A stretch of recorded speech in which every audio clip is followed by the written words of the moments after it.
myself the next day, I drafted up, of course, in like my notes thing, this like very thought out text message to Cecilia, like my neighbor.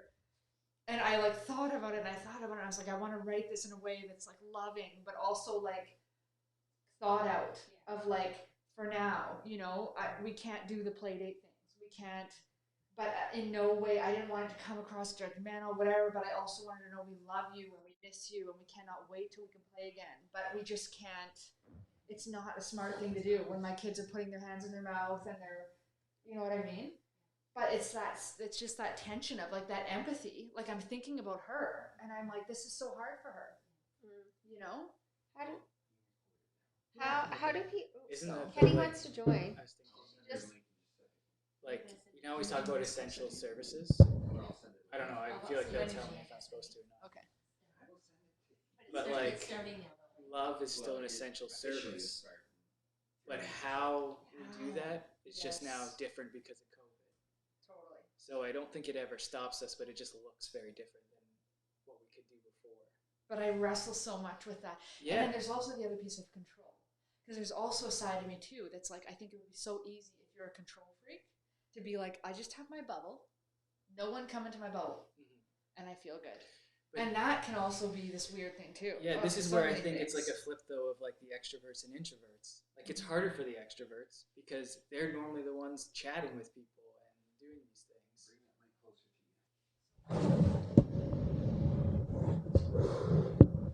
Is that better?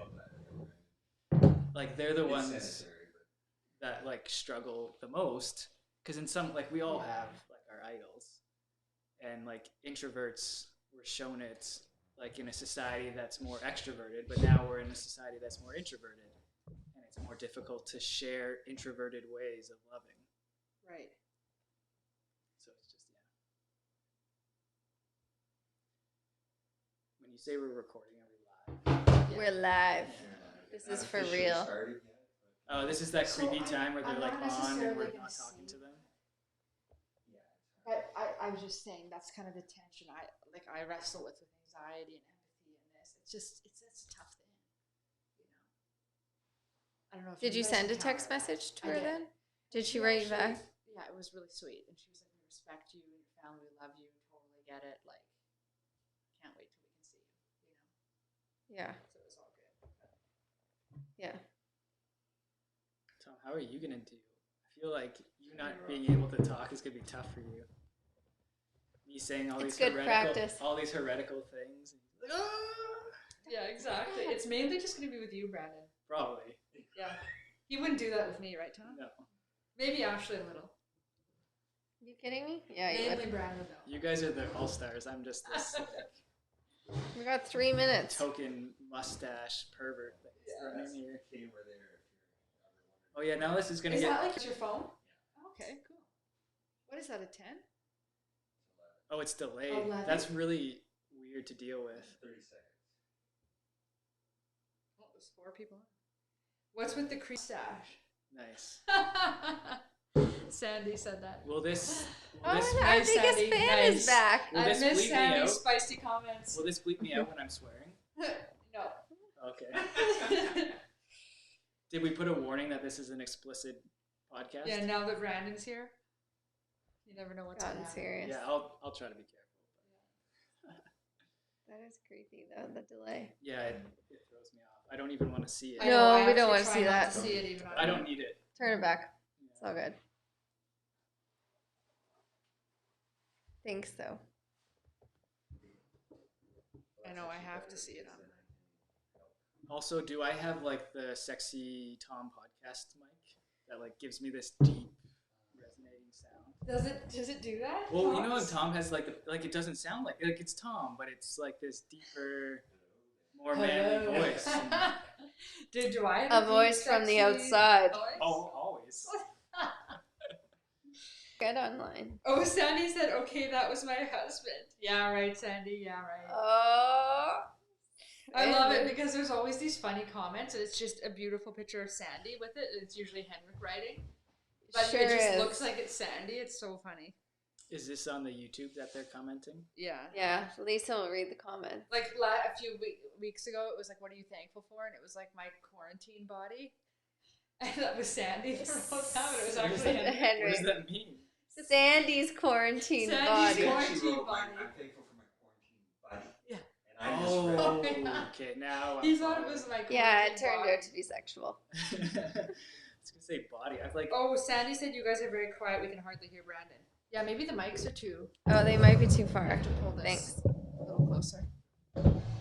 Is that better, Sandy? Is that better now? I've found like during this time that I've like run more than ever because there's nothing else to do, but then I eat so much more, still like getting fatter. I'm just eating regardless. I'm The amount hungry of all the baguettes time. I've been Yeah. baking. Baguettes I've been baking. I bake baguettes like every single day. It's the carbs. We got 1 minute. It's like I know, I'm starving all although the I time. bake baguettes, I bake muffins. I'm going through those 22-pound bags of flour like nobody's business. I'm telling you. So you're the reason why they're all out. Yeah, and I buy like a pound bag of yeast. You're exactly who they were talking about on the radio. People that are baking. That you would think baking goods wouldn't be gone, but there's nothing. We're live. Yeah, because I'm just I sitting know. around No, I baking. meant the microphone. Oh, I sound better now. Remember you asked Sandy, but it's 30 second delay, so you have to wait for the answer. It's like NASA. Oh, but do I have the like the low, sexy Tom voice? Oh. That's what I want to know, Sandy. Hit me up. Hit me up. Oh, gee. Also, can we actually start having like an introduction? Like, I want some sound coming in. I know. Have like a Who title. do we know that can do that? Who can Yeah, do we that? could do that. Does someone know how to do those can do it. intros? I've just got this figured out to do this without technical Tom, problems. I'm here and I expect big things. All right. Who knows Well, how to do the intros? That would be so good. Can you do an intro for us? welcome to everyone. We're live on After Hours. It's now Oh, 7:16. Karen made bread today. Sorry. So let's begin. And we'd like to introduce our new guest this evening. To some, a familiar face, maybe to all. Brandon Walker, what would you With- like to say? With the mustache. Thank you. Why don't you talk about that decision? Thank you. Yeah, what brought on that decision, Brandon? The mustache? Yes. I don't know. People were actually. First of all, I need to tell you about my Twitter handles where you can find me on Instagram, and Facebook, and it's absolutely nowhere because I don't have social No, media. neither do I. So you can text me at 250-859-7364. Oh, That's it. Thank you for Um, that. So why the mustache? Primarily, actually, I don't know why. Other than I was running and someone was saying, "Oh, you have a mustache," and I'm like, "Oh yeah, it's my COVID dirt." And I don't know why I said that, but that's someone what I said. random said that to you? Yeah, just like even like on my work calls, like, Okay. "Oh, you're going with the must." COVID dirt. But then I actually realized, you know how we're supposed to do social distancing, and people don't really listen to that, like when I'm running and stuff. But I thought if I look like a disgusting pervert, that will naturally create a barrier.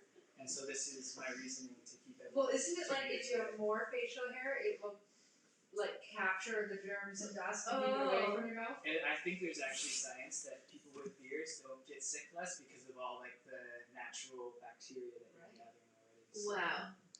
Anyways, we're pleased to have you here tonight, mustache and all. And we're glad you don't drink wine because that means there's more flavors. So it all works out just Well, you don't know what's in here, but okay. John said it's not November, Brandon. That is correct. So, okay, so we're talking about Sunday and the discussion, or not the discussion then, we're going to have a discussion now about some of the things that we learned and what we gleaned from the message on Sunday. Let's talk first about this first concept that Tom introduced with his message, all on empathy. Empathy's been quite a big buzzword within society. People will say, have empathy. What do you think about that, and what does it mean? But before we respond, Lisa, put it out to our audience. Yes. What am I putting out? Sorry, I'm just trying to Your figure out sparkle comments. pink Sorry. iPad case. I have nothing else. Shocking. I know. What am I putting out? Well, we just want to ask everybody, what are you thinking about? Sound is What's your experience so far in terms of having empathy for other people, and what's the empathy like that people have shown to you? I'm sure there's some great stories or some thoughts around this. right? I guess as we're waiting, can I actually add in like the difficulty of empathy in today's world? Absolutely. So the things that I've experienced, so naturally, I will be more performance, let's go, let's do things. And I have this tendency to like, if I don't interact with people, like face to face, I start thinking like people are robots. Or essentially like people are there for me type of thing. I can get really angry and bitter, but then I have a conversation with them and like so quickly it just like switches. And all of a sudden I'm like, oh, you have a heart, you're a person, and there's like reasons behind this, or there's lies in my own head. And I've kind of thought of now this very like COVID-centric virtual interactions that like I'm just getting like snippets of people's lives, and I'm seeing whatever the camera wants to show me. And I think probably for a lot of us, like even if we look on the Sunday church, like we're in pajamas sometimes, and like so we're still being us. But it's easy for people to like pretend to be someone else, or like I always look at myself in my camera, like, oh, is my hair okay? And then you kind of present yourself. And so I kind of thought of it like we already struggle with like the Instagram world of like seeing people how they want to see us, and now we're like shoved in that all the time. And so to feel empathy is even more difficult because I'm just seeing bits of people wanting to have that interaction, that heart to heart. I was talking to some of the coaches us for fundraising, and we were looking at some of the scripts and some of the things that we've been sending to donors.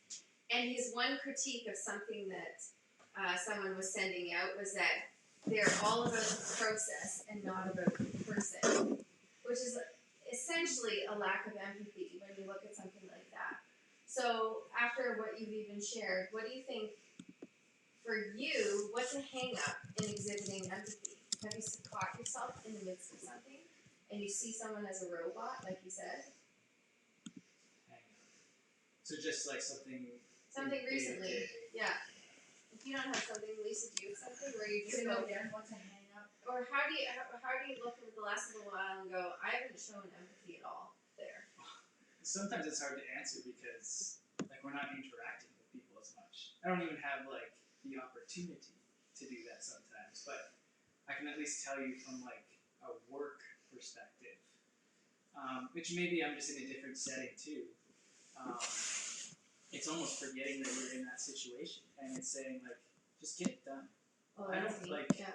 I don't care. Like, Yeah. go. Solve the problem. Yeah, and it's still different, I think, in a work environment. But I do like I manage 5 people, and to be honest, in the one-on-ones, I have to remember of just like, how's it going? Like, what's going on in your life right now? And I've actually found it so effective. Where I've had someone, my one coworker actually was just like so stressed out. Like, I have to do all these things because we have a lot of tasks. We have a lot of things we have to do. And I was like, let's say his name. It doesn't matter. You won't know his name, but I still won't say that. Yes, person. Joe. Like, work doesn't matter that much, man. Like, it's not a big deal. Like, at the end of the day, we're gonna do the best we can, and we're gonna do this. But like, it's not your whole life. Don't make it your whole life. Like there's more to it than this.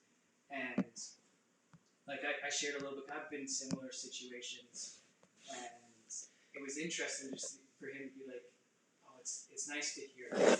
It's nice to know that like you go through that too, and that's like a good reminder." And it just like it almost like I could hear in his voice, just like there's the weights that go off instead of the just buck up and do it. Like you get paid well. What's your problem? Well, we were talking just before, not all of you heard that, but we were talking even about the essence of listening to people, right? And I'm probably much more like you. Lisa's far more empathetic than we are. She'll come in a second. But I just look and I go, solve the problems, let's get that done, and please quit crying or bring your own, get your box of Kleenex and get over it. Like that's a little bit where I will go. Instead of just listening and actually empathizing and saying, this is really hard what we're going through. What do you find? Yeah, I think for me, being somebody that's quite, I would say, I'm quite empathetic, I found my empathy being really, which is weird. that surprised me a lot. And I think the biggest thing that's challenged my empathy a lot is and what's almost dominated it is the feeling of judgment. Feeling like I'm almost judging other people and getting angry, or feeling judged myself and that completely almost overrides this feeling of empathy. That's something Tom Which talks is about in the interesting. message too, right? Yeah. When we don't, we're going to come to this about the essence of the resurrection, but when we don't see that as the start of everything, we move towards, and you're not alone, I'm here too, Yeah. our judgment and our fear. And is that self-righteousness? I don't know what that is. Yeah. But it's that sense of of just looking at people, especially in this scenario, and I'm sure you guys can all relate, looking at people as well, are you doing what I'm doing? And am I doing what you're doing? Well, you're not doing what and that creeps in. And then you start to look at other people, and I start to not see other people. And like you said, Brandon, a little bit with social media and stuff, you see people as more robotic and and when I can't see someone's face physically, and I can't hug them and I can't be with them, I start to forget. And almost that creeps in, and the empathy starts to go away. And then all of a sudden, sometimes I find when I talk to them or I see them again, it sparks up again. I go, oh yeah, we're all in this together. This must be how they might feel. This must be, but almost I find that creeps in more easily for me. That sense of that's what's been hard for me a little bit in this, is not really being able to be with people and have that time to really Or that interaction. Yeah. And then what creeps in sometimes is that judgment and that feeling of are we in this together? Well, no, maybe you're over here and I'm over here. Maybe you're way over there and I'm over here. Are you with me in this? Maybe you're not. Or maybe I'm doing this better. Can I want to Yeah, just you know clarify what I to make mean? sure I understand. So you have a difficulty to share empathy with someone because the default thought of that person could be judging me based off my physical distancing. What I'm doing, or... exactly, in this whole thing. That's been a big challenge, right? It's well, are you doing what I'm doing with distancing? Am I doing what you're doing? Are you Are doing you it as following well the as rules me? the way I'm doing? Am I following the rules the way you're doing? Maybe you're not doing it. That whole thing. That's been just personally a challenge for me within dynamics, right? Yeah. And then I find typically I'm a person that would empathize and go, but look at how that person's feeling. Look at what they might be going through. But I'm finding almost lately, without being able to sit with someone and physically see them and be with them, what creeps in is just, they're probably doing that, or they're probably, and I'm like, that's not me. That's not how I feel. But it's a struggle because I can't be physically with that person, and I can't see them, and I can't touch them, and I can't, you know what I mean? It's hard to do it. Interesting. I'm sure you're going to take us here at some point, but it makes me think of pre this, we had a worldview of almost we're sinners. And so we can have empathy and figure out sinning. But now it's our worldview is you are with me on a COVID physical distancing or not. Yeah, and now we've totally. segmented groups and we judge each other based off that. And that's the initial hurdle we almost have to get over.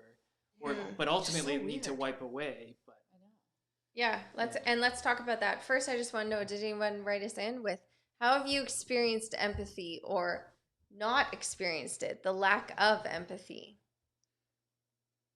Yeah, John, who's Cars and Countries, right? That's John. I just need to remember this. Am I right? Yes? Yeah, John Gray. There's a great divide of empathy on both ends of the scale, it seems. That's what he says. And then we see John K. said, also listening. Most of us don't listen to others. Mm-hmm. Which is very true. Yeah. And we think about ourselves and how it impacts us. Yeah. Okay, so let's talk Especially about now.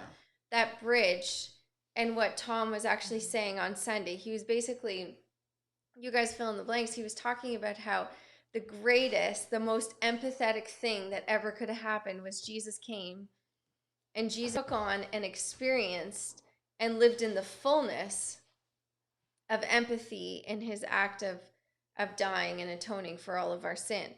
So when he went to the cross, he experienced all of that. And that was essentially the most empathetic thing. Because I think sometimes, even I know in my own life, I've gone, well, it's stupid. But I'll say, well, Jesus doesn't really understand. Or God doesn't really. Yeah. Do you really get this and what I'm going through? Because you're dictating this. So do you really understand what's happening? God. And how I you... feel. Yeah. Let's talk about that. What did you think about that concept? Well, I remember the first time we were going through that, like, just again, you guys will have to help bring me down sometimes, but it's just like, why did that matter? Why did that have to happen? God's this big, amazing person. He could have just, his way of authoring the story could be snap your fingers and we're all good. And Because he's God, you're saying. yeah. So he He can didn't do what he have to wants. come Yeah. down and do those things. And there's a sense of me that's like, yeah, why was that important?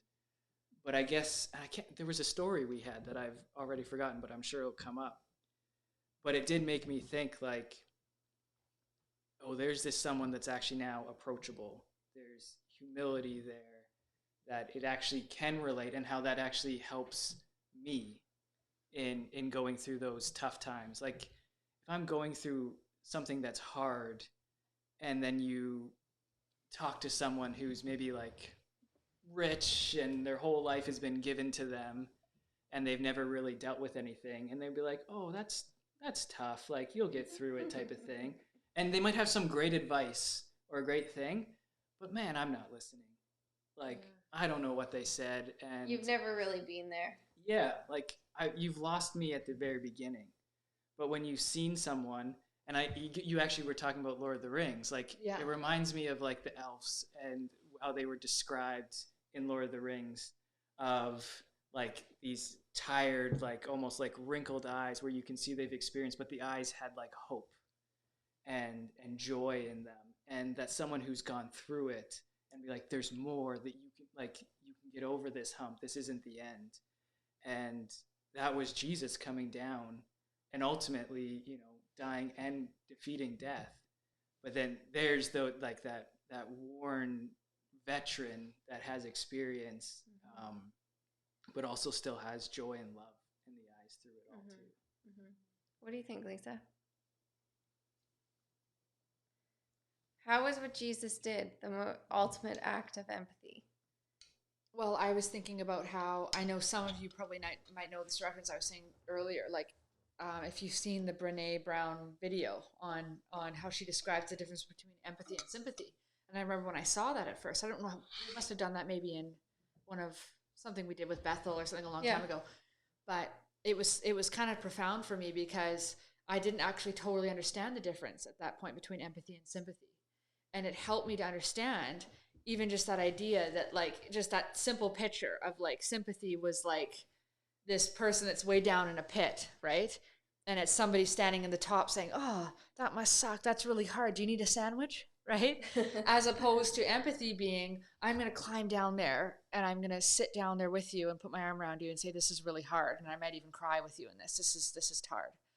And then we were talking about that and how Jesus is the ultimate, climbs down and is with us in every way, And then every way possible, and understands that. And I'm with you in that too, Ashley, in the sense that I never really, like, when people would say, well, Jesus gets it, he knows every pain, he knows every sorrow, he's the great empathizer. Is that a word, empathizer? Empathizer, yeah. He's he knows. And I'd be like, how? Like, I don't really get that. But if he took everything on the cross, if he experienced all of our sin, if he experienced everything, and he experienced God turning away from him, he actually experienced everything. Experienced So hell. the moment when I'm sitting in bed and I'm thinking, okay, John's going to work this week, now I'm by myself with my 2 kids and I can't even go to the grocery store because I'm not seeing any of my family, you know what I mean? And I'm like, this is really hard. And that sounds so trivial, but I'm like waking up in the morning like, how am I going to do this? This is like a bit depressing. It's like, how does Jesus, does he meet me here? Does he empathize with me in this? And I think in the past I would have been like, he's Jesus, like, he's God. How does he empathize with me in that? But he does, because he knows the despair and the pain of the unknown, the uncertain. Like, he knows, like, fear. He knows, like, I don't know, everything I was feeling in that. He understands that. He's not, if he took it all, he gets that. And I think that's what it made me understand. Him coming down and being with us in that is the greatest act of empathy on the cross. C.S. Lewis talks about, though, you can go down and experience, you can go to the pit of despair with someone and be there with them, right? But then you can't stay there, which is ultimately would be living in despair then. If you want to experience joy, you have to come back up. And that's the picture Tom always talks about, the ladder, right? Jesus reaches down and he reaches us at the very low point in what you're discussing. But he doesn't say to stay there. He empathizes, he gets it, and then he says, come. Right. This is what you can experience. And that's essentially the second half of the message. That's the resurrection. The Tom come is- said something on Sunday. He said, and this really stuck with me, he said, the resurrection is actually the start of life. It's the start of our life. Okay, before we go to that, did anybody write anything? John Kay said he was able to experience what it means to be human. Right. Mm-hmm. And to take on everything. Everything. Yeah. It was that story that triggered for me this the sympathy and empathy. It was like the sympathetic God versus an empathetic God. Yeah. And that reminds me of like when I get the thank you letters from a CEO. Just always, this is where I would add explicits that I won't say. Beep, beep. Do you want me to just go beep? Yeah, if you could. Okay. But we also get videos from them too, and they're in their fancy mansions. Right. And they're like, "Oh, thank you, team, for everything you do. This, and I'm like, screw you," type of thing. But then when I get loving, Brandon. But then when I get like a thank you letter from my director, who's been in the trenches with me, who knows what we're going through, like that's motivating to me. That's someone I want to work for, be with. Yeah. And that's the difference. Like Jesus was in the trenches with us, but he's also like brought us out of that. And that's someone I want to be with, not, I guess, someone who's this sympathetic God at the top being like, yeah, deal with it. Yeah. You'll figure it out you, afterwards. Yeah. That's So- a really good picture, right? He's in the trenches with us and he knows and experiences it and goes through it all. And you even mentioned this part, which I think we miss. We miss sometimes we think, well, I do, Jesus, about the physical implications of the cross, but we don't think about the emotional and the spiritual implications. Yeah. And then on top of that, that he was completely separated from God, which is ultimately hell. The lack where God is not existing. So that's How like long do you think he was in that state? Like, a theological question that I don't answer, Brandon. oh, we're not allowed to go there? No, I'm kidding. How long was he in that state? Like, we'll just talk about it. I know. I don't know how long it was, honestly. It could have been An infinite. Well, just Separated like that from God. mental state. But like, we're consulting an outside resource No, right no. now. because I think more of just though helping with Being separated on the cross. that empathy Yeah. and like to know what he went through, because we talked about at the beginning, what are those elements of the crucifixion, right? And that loneliness. And I know sometimes in my head it's like, yeah, he had that and it was done. It was as if that was, It was a like 30-minute sermon Yeah. of like there it was done and it wasn't a big deal. But like I know with like the depths of sometimes my mental health where it's gone, like I can't imagine it going even further sometimes. Yeah. And I Because have that downward spiral of yeah, and I have like one stream of a mental health problem, right? And to think you're taking on the whole world and like it's not just 30 minutes, it's not an hour, and like that, I don't know, it just makes it more real. I think sometimes it's easy for me to just skip over like, yeah, he went through that, he suffered, and now it's done. There was nothing there. Alan Charlotte said, I try to remember that Jesus went to the cross. I tried to remember that Jesus went to the cross suffering unimaginable pain, not thinking, well, this will be over in 3 days. That's so perfect though, right? Yeah. Because that actually wasn't the point. No. Yeah, it's just what you're talking about, right? It was enduring for the sake of love, which is the ultimate empathy. When you learn ultimate love, empathy is just a piece. It's a portion of love, So true. right? Okay, let's take it to that next part though. So Jesus reaches down, he experiences it. I don't know exactly how long he's separated in hell. But then he invites us to something else because he's resurrected. and the resurrection is the start of our life. It's the start of freedom. What does that actually mean? I was actually reading, of course, before the message on Sunday, Capon, because I loved him, love him, and it was reading just this part where he was talking about how death is nothing to us, because if we're dead, all we do is join the party, and we're a part of the resurrection and life, and how actually that's comforting. But I don't know if that's a comforting thought to everybody. So just die and be resurrected. Right?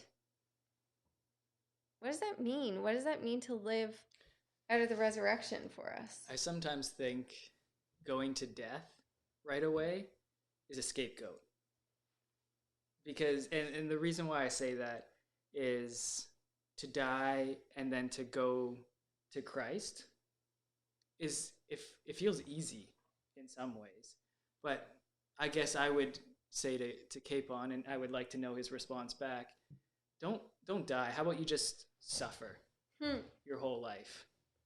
And knowing that your whole life is going to be 80 years, and you don't get to party until that 80, to the party that he's indicating, until 80 years. Like, that doesn't sound as much like fun. Like, that's kind of like the grind that we're in. But that's also where I'm sure we're going to go. Like, that's where we need to take the resurrection as the starting place for our day, for our life. Because if we don't go there, it's essentially like it will become pointless. It will become just suffering for suffering's sake. And you become nihilistic in a way. Yeah. Yeah. What do you think, Lisa? Sorry, I was just reading some of the comments. You can go with that too. It's good. Alan Charlotte said he experienced this. It was just more on what we were saying before. He experienced the suffering for eternity, and then Tom was responding. He said his sufferings were infinite. His relationship with time is transcendent. In theology, he was there forever. Yeah. That's good. So what about the resurrection as the start of your life? Yeah, I think Was that comforting to you always? it never made sense to me for a long time. That for me was like, I just didn't really get that. It didn't really, for me, for a very long time, the resurrection was just an Easter thing. Right? It's true, right? It just was like the cross and the resurrection was just, you just talk about that at Easter. It's just something that you celebrate once a year. Like, you never think of the resurrection and the fact that he rose and what that means for you, like on a Tuesday. That didn't, like, what on an average Tuesday, what would that yeah, mean what to you? what does that mean to you? That really did not mean, but that's the essence of what I came to understand in the gospel in these last several years. That's the whole point, is understanding really ultimately the resurrection. We talked about the extremes, right? It changed everything. Yeah, we're doing SSL on Monday nights, as people are a part of, and we talk about how everything is broken, and the worst day of your life is actually the fall. It's not COVID. It's not the death of somebody else. It's not the worst suffering and pain that you've gone through, not to minimize any of those things. But the worst day of our life was the fall, when everything was broken.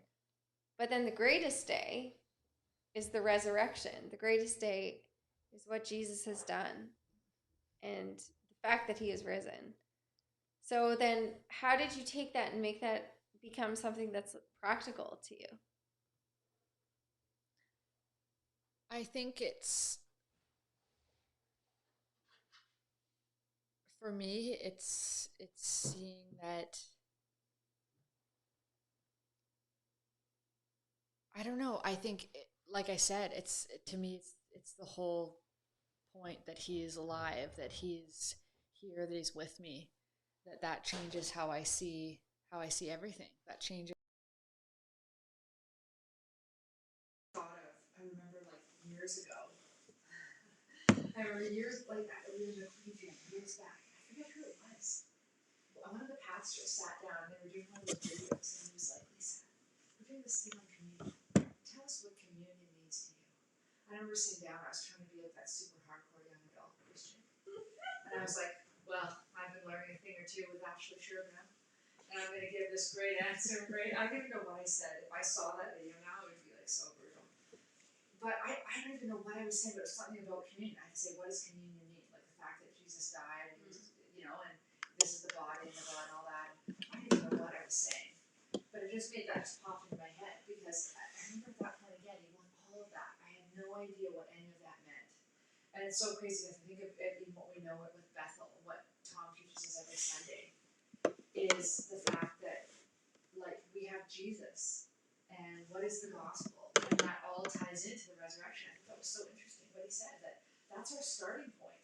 And it made me think of, I was talking to a few girls this week in my Coffee and Chaos. It's a little plug. I might do another one this week. Look for me on my channel. Brought to you by Brought to you. hashtag Coffee and Chaos. Look for me this week in the Slack channel. I was talking to a few girls this week, and we were talking about, I was saying how John and I have been watching the Lord of the Rings trilogy, and I recommend it during this time because it can be very helpful to watch. I really wanted to watch the series again. I've seen it like 10 times, but to watch it, watch a story that's about all of these characters that are going through these really hard times and suffering and all this, right? But you're watching like Frodo, and you're watching these characters, and they're in these intense scenes, and even Merry and Pippin and they're in the forest and all that, and they're struggling. But then you zoom out and you see all these other characters, and they're all linked and united, and you're like, don't worry, guys, you got Aragorn over here, he's coming. You got the elves, you got the armies, it's gonna be okay. And you're watching it as viewers, and you know it's gonna be okay, and still you're like biting your nails, and you're like, come on. And it's so intense. I'm on the edge of my seat every time. And I know what the ending is. I know the ending is this amazing, great ending. And I know that it's going to be defeated. The ring's going to be, spoiler, the ring's going to be, like, destroyed. And it's going to be triumphant and all this stuff. And yet, there's all this hard stuff that goes on beforehand. And I said to a few girls this week, I'm like, that's kind of, I feel like, our life. Like, we know what the ending is. Mm-hmm. And in fact, almost the ending has already happened in a way. Like it's been defeated. Which happened at the cross. That happened at the cross, and now we just kind of live. And there was even this one small scene where Gandalf was talking about, I can't remember if it was Merry or Pippin, one of the tiny little hobbits. And they're talking in one of the castles, and there's like these orcs like banging on the door, and they're coming. They're literally sitting there with their like tiny swords, and they're like, okay, the end is here. Like they're literally like 2 seconds away. And he looks at me and he says, "End this way. Like this is it. Like we're gonna be done." And Gandalf looks at him and he's like, "This isn't the end, you know." And he kind of looks at me and goes, "What?" And he goes, "Trust me. Like you just wait. Like it's gonna be amazing." And he starts to describe to him like the sandy beach, the shores, the this, that. And he's like, "So then let's just give it our all." And you can see him light up. And he's like, "Well, if this isn't the end, let's just go give her, right?" And I was like, that's amazing. And that's how we are to like live our lives. And even like Brandon, you were going to speak this. It's hard. Like it's hard to live our lives. It's hard to wake up on Wednesday morning and go, let's give her. You know what I mean? Especially when you're like, cool, it's Wednesday, hamster wheel, same day, you know? But there is a sense where it's like, it's death is dead. And I like that. The resurrection is the starting point. Death is dead. Yeah. Which means our fear is dead. Our trials, our sorrows. It doesn't mean we don't see it or understand it or recognize it, but it's not who we are. What were you going to say, Brandon? Well, I think can I just answer the question too? Yeah, I'd love that. I don't want to take away any of your thunder. I don't have anything to add. Great plug for Lord of the Rings too. Yeah, you should. You like it. I think the first time when we were talking about the resurrection being the start, to me it just kind of like didn't make a lot of sense. The start of like it being there, and so I think the way I have processed it and the way I hear about it, like even how you guys put it as part of the bigger story, right? There's the fall with Adam and Eve, and then ultimately leading to Jesus on the death and resurrection, and then ultimately you've given a post state of that we know is coming in the new heavens and the new earth. Mm-hmm.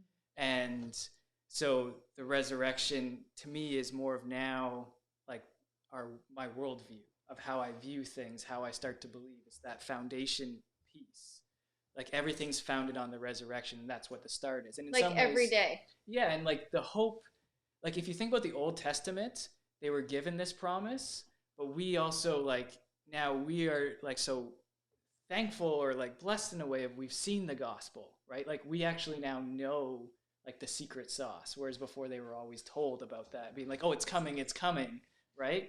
Because and so that's where I guess I can also say like I can see how the resurrection is the start. It's like the start of like here's the promise coming to be fulfilled. God, yeah. And so now that is the belief I get to take from day to day and actually see that it's happened already because here's a true statement, here's a truth that's already occurred. Whereas previously I'd just be like, I better hope it's coming. So it's great to be in that place for sure. And that's how I've now understood it. And so for me then, like there was certain things that Tom would say is now like being broken or having those trials, those are all like trivial things now. The resurrection has made that trivial.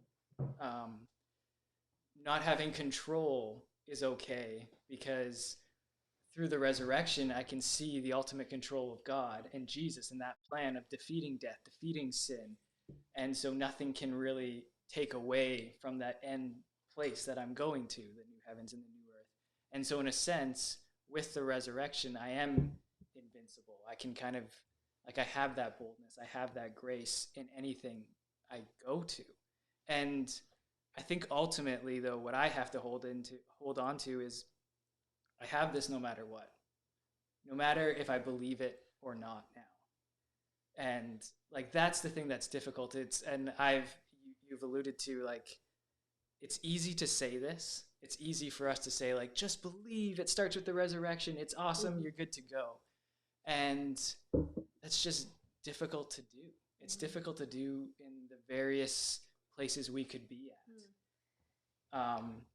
Do you want to add to that before I Well, go? no, I think that's a great segue, right, for even just this last portion of the night, because it's like it is difficult. Like I love what you're sharing and how that's come more to life for you, and you see the meaning and the fullness of that and how it shapes and changes everything. And I also think about myself and for both of you too and people that are listening, and we go, how does this practically apply to us right now? Like tomorrow when we wake up, how is this going to change us? The resurrection is real. Our life has begun. Death is actually dead. Our sorrows, our trials, all of these things have essentially, our depression, our despair, whatever it is, our grief has been absorbed. So how do we embrace that and live out of that? What do we do tomorrow when we wake up in the morning? And I'm not just saying you guys. I'm talking for myself too, because it's hard to remember. It's hard to live out of that. It's hard, like you were talking about, Brandon, to shift that perspective and to see it as something different, because I so often just see my circumstances that are around me. Yeah. So is there some way you've seen it shift even in the last little bit? Before, we're going to get there, and I'm going to answer that too. I still want to emphasize that even if we don't get to these God practical things, still has us. And I think that's the most awesome thing. And like, if I have anything, even if we don't feel it, is what you're saying. Yeah. Which is critical. Because while like you know how sometimes we like have a problem and then we like almost like go to the gospel right away? Yes. And we don't mean this in a negative way, but sometimes in the in-betweens of like these like practical good steps, we're like, those are good things, but it's not the gospel, right? And we accidentally make them seem like bad things.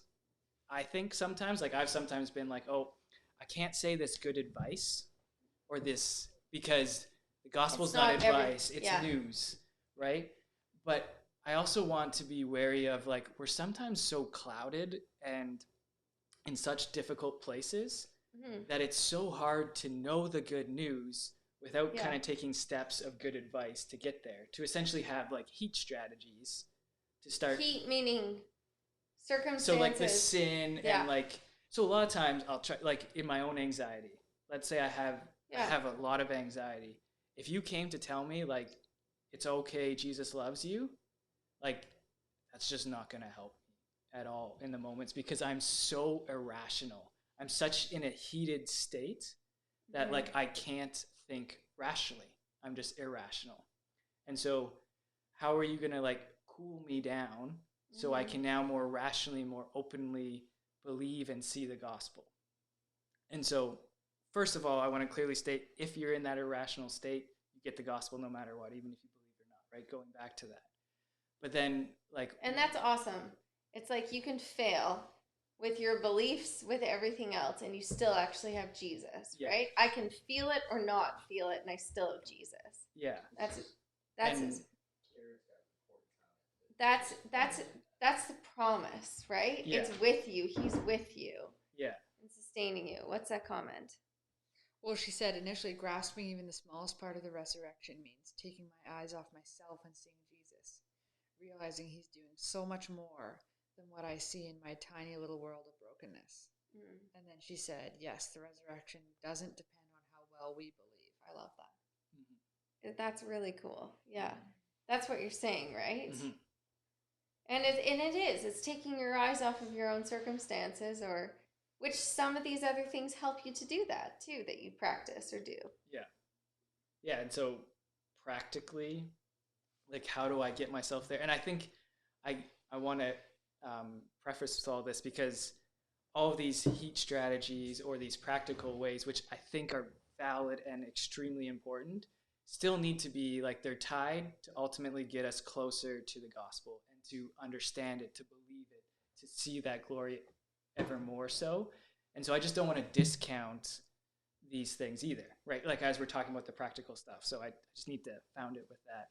It's good. And so then, like, what I can do, so I can, like, again, most of my life is work, especially now, because that's all I'm allowed to do, is be at home and work. And I can deal with vice presidents and directors a lot of times, like, asking me to do a lot of things. And to be honest, like, I already have a lot of things to do.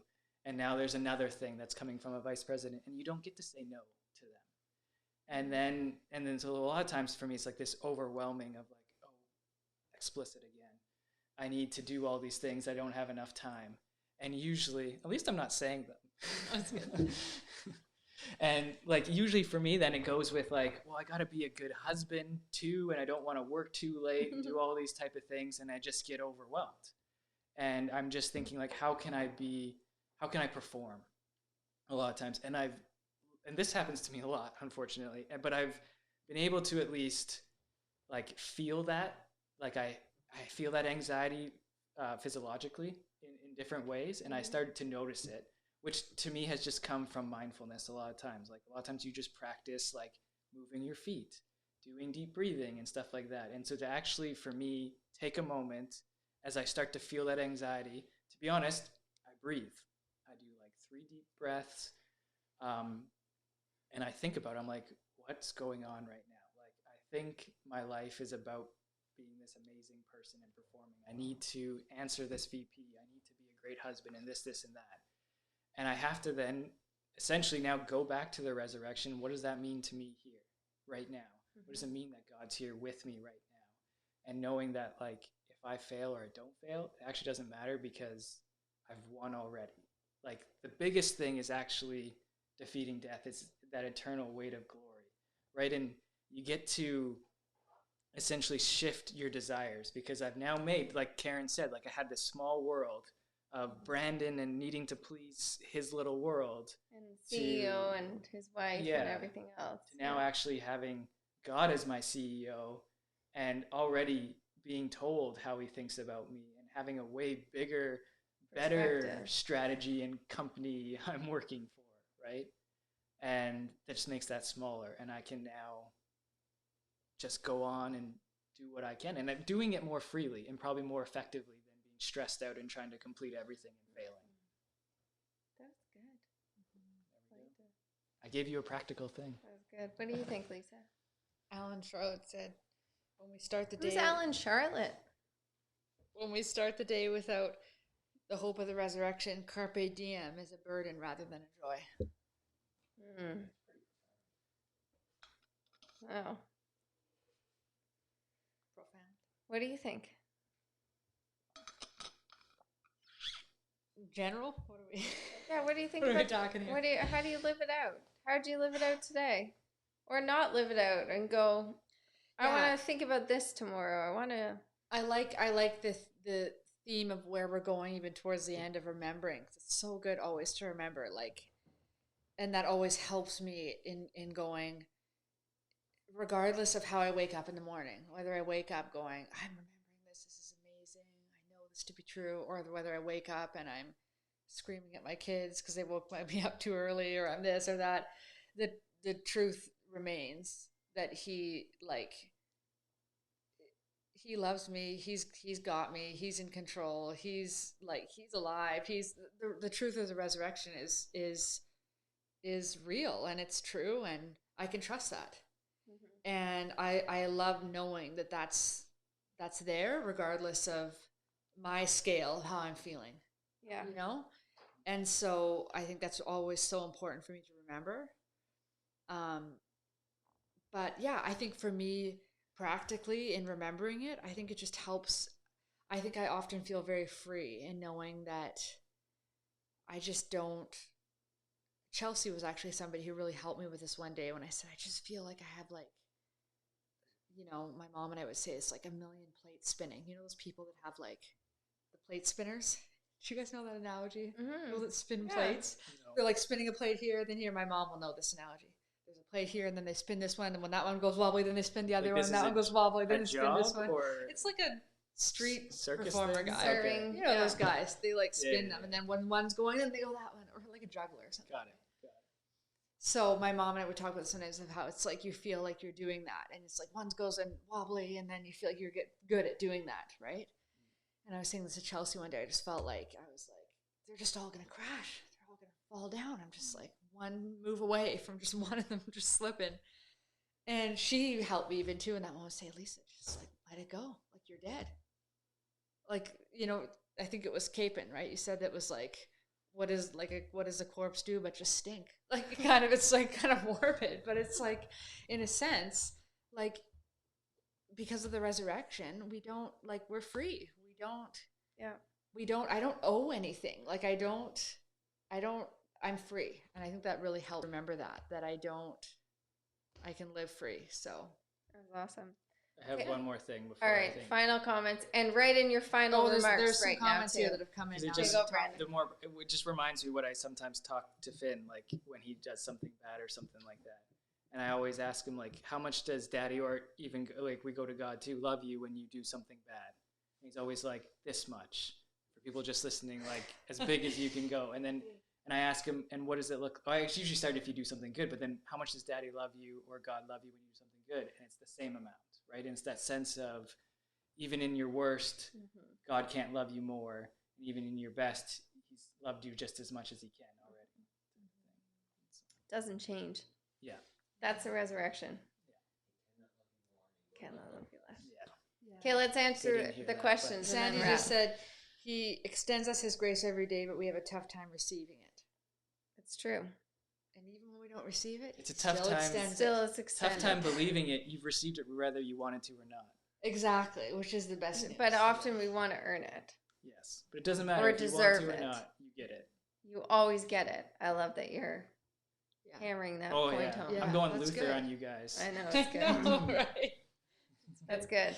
Any other thoughts? Any other no more thoughts, last minute thoughts, questions from the... Oh, yeah.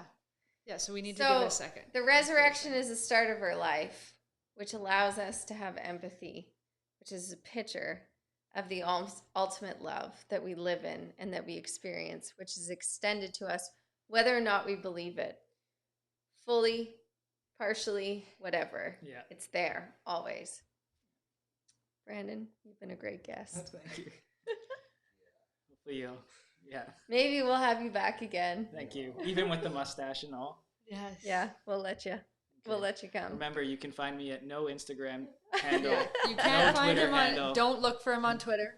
Look for him on Instagram. But you can call or text me. Call or text 250-859-7364. Oh, John said. John Gray said, which one is your favorite Lord of the Rings movie? 1, 2, or 3? Oh, good Lisa. question, it's John. a huge question for the end. Oh, that is so good. Let's wrap it up. It's a battle between 1 or 3. Oh. You gotta give one. You can't just leave them like that. Interesting. He's a loyal listener, and you would. He answer is it like loyal. that? I know it's a toss up between 1 and 3. I almost just have to say 3 because that's where it all comes together. But 1 is really good. Both. 2 is just a lot of like. You know what? You can say war. both. That's allowed. 2 is a lot of war. It's always both. Okay. Thanks everyone for listening tonight. It's been good.